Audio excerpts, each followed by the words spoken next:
There is a phenomenon with any big events like this where it goes from that stark, just raw thing that's happening, and people are just walking around, in shock, and then the circus comes to town. And it's like all the players. And I saw it that with Thurston. I remember coming around off of Main Street and turning in there, and as far as the eye could see, the satellite trucks are all lined up. And that can get PTSD going in me as much as anything. It's like, that's a sight you don't want to see in your town. I'm just going to say it. And you know that it's bad when that happens.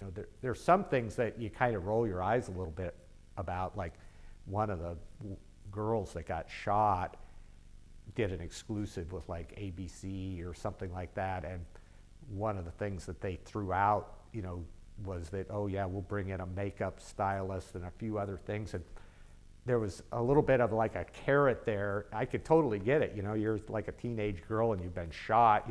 You're finally going to do a TV interview. You'd like to look nice, and so it's like, the register guard's not going to say, oh, here's our makeup artist, and bring you in before the photo shoot or anything.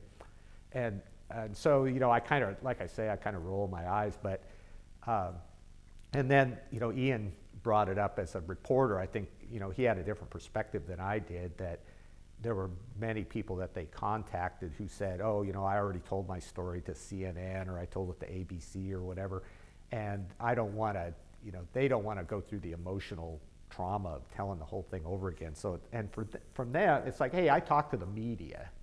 They don't get that, the Register Guard wants its exclusive and the News Review wants its exclusive, and, the facts are out there. You can go quote them, and so, that part's, I get the frustration, but I think that's sort of what the world we're living in now a little bit as journalists, that, if you don't get there first, you don't get anything.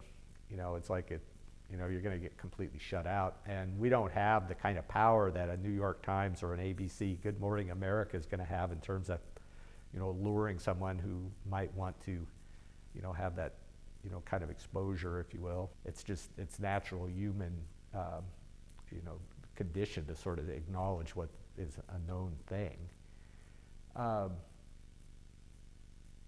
And so I think that's probably the biggest message that I try to convey to people when I'm trying to cover a story like this, is that I understand what you're going through. I share your horror in what happened here. I totally get it. I feel like I owe them being transparent like that. I'm not standing there, some objective journalist, oh, let's keep it to the facts, ma'am, kind of approach to this.